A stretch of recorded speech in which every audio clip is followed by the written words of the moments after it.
Willie D Live. Back during slavery, when black people like me talked to the slaves, they didn't kill him. They'd send some old house Negro along behind him to undo what he said. You have to read the history of slavery to understand this. There were two kinds of Negroes. There was that old house Negro and the field Negro. And the house Negro always looked out for his master. When the field Negroes got too much out of line, he held them back in check. He put them back on the plantation. The house Negro could afford to do that because he lived better than the field Negro. He ate better, he dressed better, and he lived in a better house. He lived right up next to his master in the attic or the basement. He ate the same food his master ate and wore his same clothes. And he could talk just like his master, good diction. And he loved his master more than his master loved himself. That's why he didn't want his master hurt. If the master got sick, he'd say, "What's the matter, boss? We sick?" When the master's house caught a fire, he'd try and put the fire out. He didn't want his master's house burned. He never wanted his master's property threatened. And he was more defensive of it than the master was. That was the house Negro. But then you had some field Negroes who lived in huts, had nothing to lose. They wore the worst kind of clothes, they ate the worst food, and they caught hell. They felt the sting of the lash. They hated their master. Oh, yes, they did. If the master got sick, they prayed that the master died. If the master's house caught a fire, they prayed for a strong wind to come along. This was the difference between the two. And today you still have house Negroes and field Negroes. Yeah. I'm a field Negro.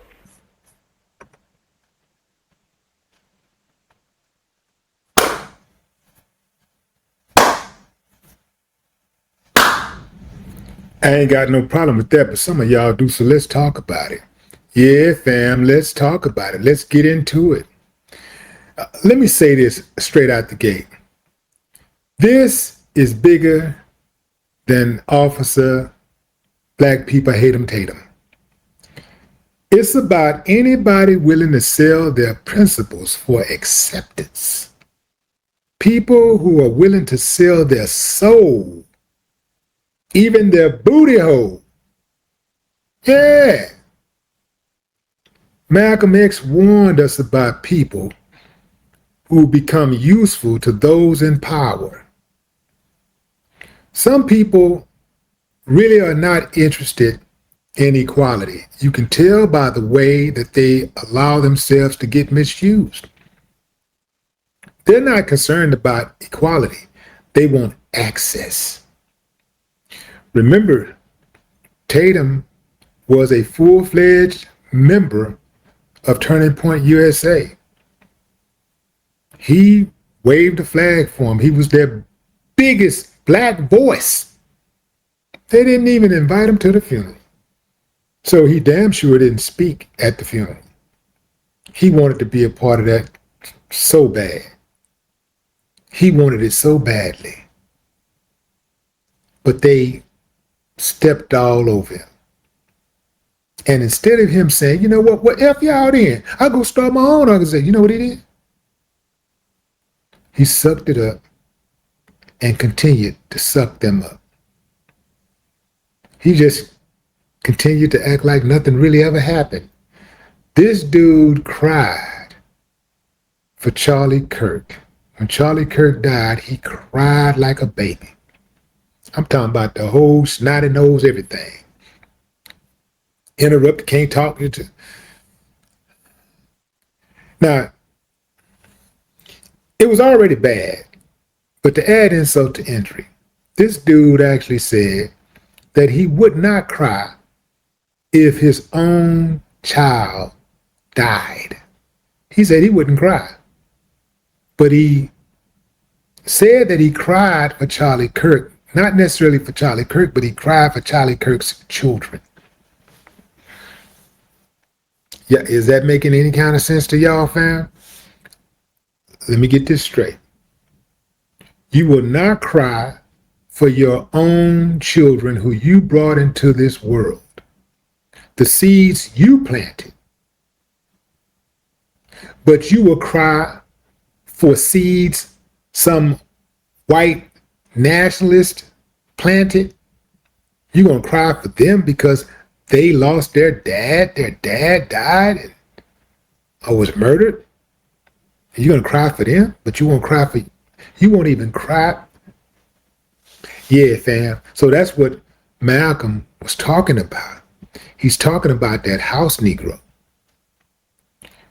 Disagreement is not selling out because they try to, people like this dude, they try to make it seem like the reason why black people don't like them because black people don't like me because I disagree with them. And man.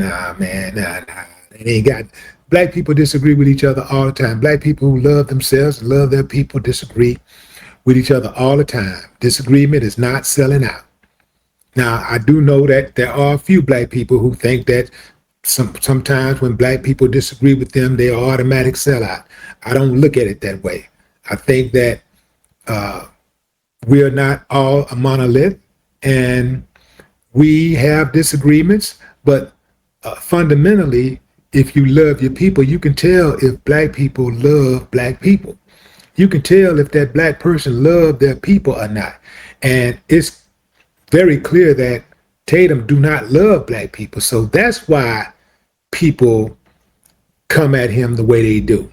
It ain't because he has a difference of opinion. He always have a difference in opinion. Not sometimes, not periodically, all the time.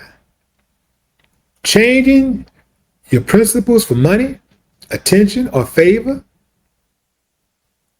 that's where the sellout come in. That's selling out.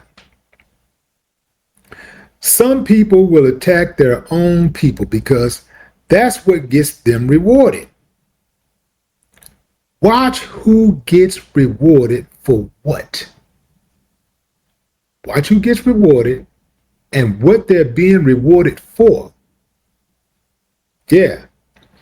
If your courage only points in one direction, if it only works in one direction, well, that ain't really courage. Think about what I just said.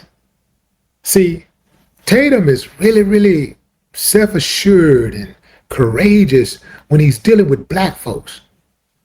He's very, very about it, very adamant in his opinions. But when he's talking to a white person, let's go to Nancy Grace. I didn't even know that he was capable of listening and letting somebody else talk and not get angry. Somebody who had a different viewpoint than him and not get angry and not call them stupid or dumb or speak in a condescending manner. I didn't know he was capable of doing that because every time I ever heard him talk, he talked down on black people. He talked at black people. He's always talking in a condescending way. He's very disrespectful, very disparaging, So that's what I thought he was until he got on Nancy Grace's show and he curred. So, is he really courageous? I think not. He's bowing down to the so-called dominant class, right? And I get it, man. That attention is addictive. Right now, his name is everywhere. He's getting exactly what he hoped for. He's become part of the movement that collectively disparages black people on a daily basis. He sees the worst in black people and the best in white people. This applause that he gets has become more valuable than integrity. Let me tell you something directly, Tatum. Being invited into the room does not mean that the people who are in the room respect you. But you know that. But I don't think that matters to you because what you're more concerned with is access. I got you, baby. I know you. I know you kind. I studied you. I studied you. You're concerned with that access. You like the idea of proximity to whiteness. Yeah. See, some people will humiliate themselves just to prove they belong. That's him. That's Tim Scott. That's so many of them. The way that these guys were rooting for Trump, swinging from his disco balls, and Trump showed them just how much he appreciated them, but by not appointing one single COON to his cabinet. We got one, but that's it. The rest of them, though, they had to remain loyal. They had to at least pretend to be loyal. Because where else will they go now? See, this is what you uncivilized mutt coconuts have to understand. Once you're no longer useful, the same people you served are going to discard you. You like to talk about thinking for yourself. You don't think for yourself. You don't. You don't. You think what they tell you to think. You do what they tell you to do. You do what they expect you to do. Ain't no way possible you should be out here surrendering your dignity just to gain someone else's approval. You got one life to live, man. I'm talking to everybody. Right now I'm talking to the universe. You got one life to live. If you can't look into that mirror and be happy with what you see, if you can look into that mirror and be absent of dignity and still be cool with that, what the hell is the point? This isn't about telling black people how they're supposed to think. Think for yourself. Challenge everybody.